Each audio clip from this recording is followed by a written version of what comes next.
Il faisait chaud ce jour-là. Une chaleur pesante, presque oppressante. Le genre de chaleur qui ne vient pas seulement du ciel, mais aussi des silences, des regards, des secrets. À Ouagadougou, la capitale du Burkina Faso, les couloirs du pouvoir semblaient plus étroits que jamais. Tout était calme en apparence, mais sous la surface, quelque chose bougeait. Quelque chose d'amer, de profond, de dangereux. Dans son bureau aux rideaux lourds et fermés, le capitaine Ibrahim Traoré fixait le mur en silence. Devant lui, une tasse de café à moitié vide. Froide. Oubliée. Depuis des jours, il dormait peu. Quelque chose n'allait pas. Il le sentait. Il le savait. Ce n'était pas une menace extérieure. Pas cette fois. Pas une attaque. Pas un convoi piégé. Non. Cette fois, c'était plus personnel. Un nom tournait dans sa tête depuis des semaines. Un visage. Une voix. Une présence familière. Ismaël Traoré. Son frère de sang. Pas un frère de sang par la naissance. Non. Mais un frère forgé par les épreuves, le feu, la guerre. Depuis leur jeunesse, ils avaient tout traversé ensemble. Les entraînements militaires, les opérations secrètes, les trahisons, les coups d'État, les décisions impossibles. Ismaël avait toujours été là. Fidèle, discret, efficace. Du moins, c'est ce qu'Ibrahim croyait. Mais aujourd'hui, un doute s'était glissé. Une rumeur, puis deux. Un dossier confidentiel. Un message intercepté. Et cette phrase, répétée à voix basse dans les couloirs du renseignement. Il y a une fuite. Et elle vient de tout en haut. Au début, Ibrahim avait refusé d'y croire. Puis il avait cherché. Discrètement. Il avait fait interroger des lieutenants, suivi des pistes. Et ce qu'il avait découvert l'avait glacé. Des documents classés, top secrets, retrouvés entre les mains d'un agent double. Des réunions secrètes où Ismaël était présent, mais jamais déclaré. Des déplacements étranges. Des communications chiffrées envoyées de son téléphone, à des heures où il prétendait dormir. Il avait voulu une explication. Mais au moment de le convoquer, Ismaël avait disparu. Pas en fuite. Pas officiellement. Juste, en mission. Une mission qu'il n'avait pas ordonnée. Une mission dont personne ne connaissait les détails. Alors Ibrahim avait compris. Le doute était devenu certitude. Il avait été trahi. Et cette trahison-là, venait de l'homme en qui il avait le plus confiance. Plus tard, dans une base militaire reculée du nord du pays, une Jeep poussiéreuse s'arrêta brusquement. Un homme en descendit. Grand, athlétique, visage durci par les années. C'était le colonel Yaro, chef des opérations spéciales. Il était là sur ordre direct du président. Il entra dans le bâtiment principal, salua brièvement les soldats, puis demanda. Où est-il? Un capitaine lui montra une pièce isolée au fond du camp. Là. Il est arrivé ce matin. Il dit que c'est une mission confidentielle. Yaro frappa. Une voix familière répondit. Entre. C'était bien lui. Ismaël. En uniforme, assis sur une chaise, un dossier entre les mains. Il sourit en voyant Yaro. Colonel. Que me vaut l'honneur? Yaro ne sourit pas. Le président veut te voir. Immédiatement. Ismaël haussa un sourcil. Quelque chose ne va pas. C'est lui qui te le dira. Prépare-toi. Tu pars dans 10 minutes. Le regard d'Ismaël changea. Juste un instant. Un éclair. Une ombre. Mais il hocha la tête. Très bien.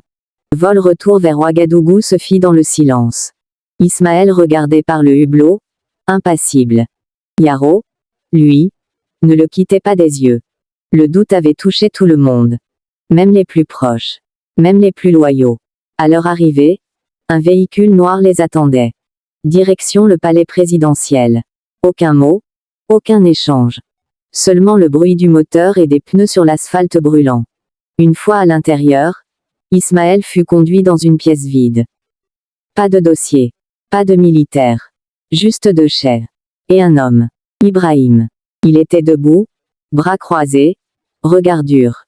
Assieds-toi, Ismaël. Il s'exécuta, lentement. Un silence. Puis Ibrahim parla, sans hausser la voix. Je vais te poser une seule question. Et je veux la vérité. Ismaël hocha la tête, Le regard calme. As-tu trahi ta patrie? Un silence. Non. As-tu transmis des informations confidentielles à des groupes extérieurs? Non. As-tu menti sur tes déplacements? Ismaël inspira. J'ai agi pour le bien du pays. Parfois, sans te prévenir. Mais jamais contre toi. Ibrahim le fixa longuement. Tu étais mon frère. Je le suis encore. Tu m'as menti. Parce que je savais que tu refuserais certaines actions.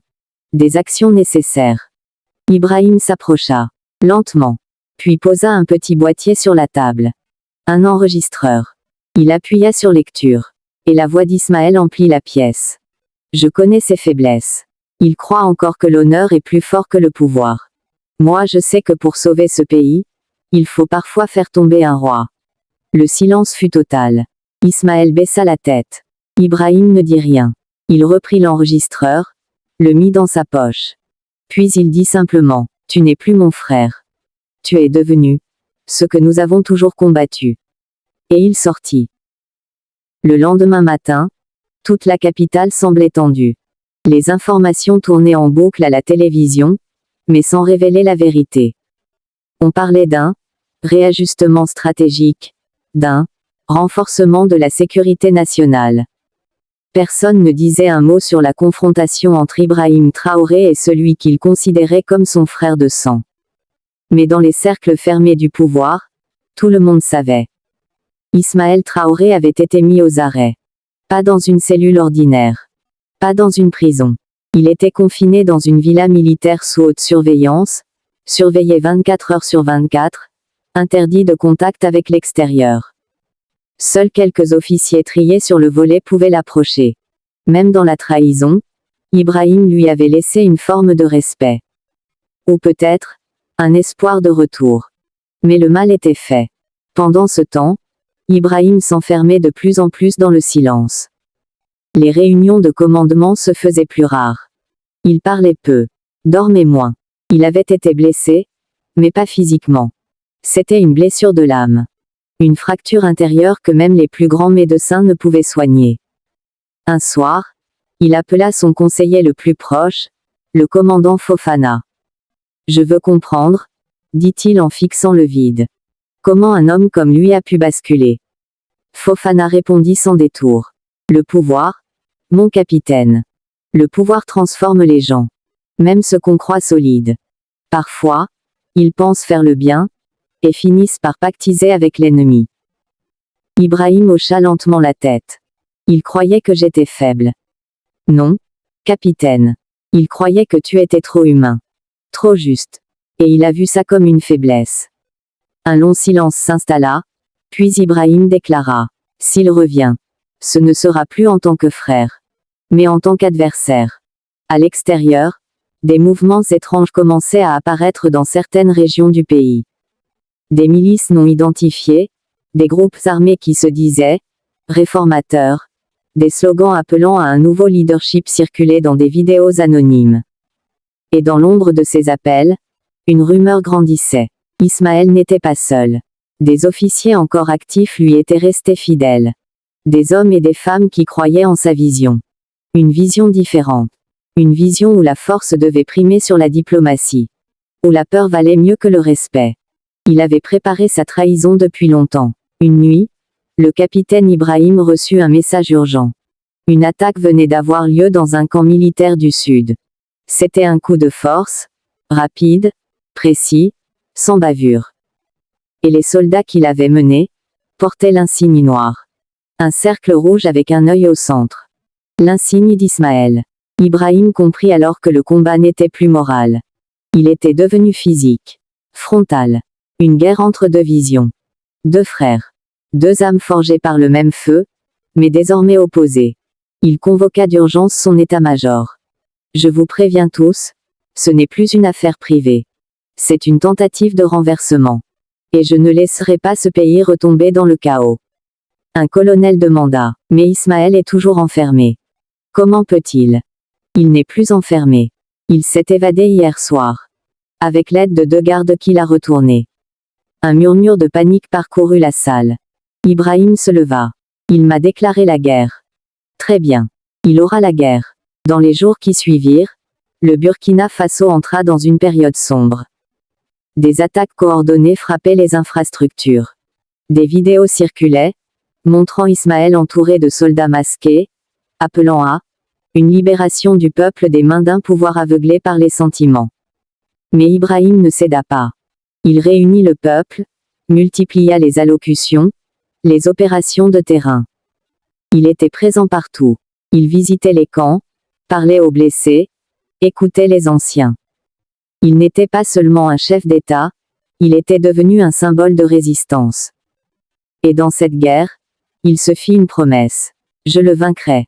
Non pas parce que je le déteste, mais parce que je l'aime encore trop pour le laisser détruire tout ce qu'on a construit ensemble. La nuit tombait doucement sur Ouagadougou.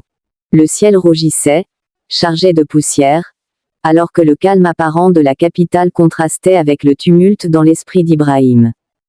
Depuis l'évasion d'Ismaël, la tension était partout. Les regards devenaient méfiants, les mots pesés, et les silences, lourds de soupçons.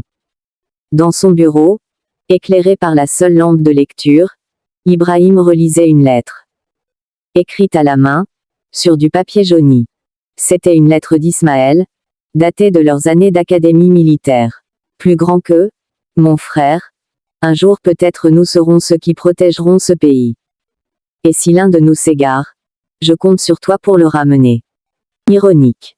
Aujourd'hui, Ismaël n'avait pas juste quitté le droit chemin, il l'avait incendié derrière lui. Un rapport venait d'arriver. 2 postes militaires au nord avaient été attaqués. Les assaillants étaient bien équipés, bien renseignés. Et surtout, ils ne laissaient aucune trace. Sauf un symbole. Toujours le même. L'insigne noir.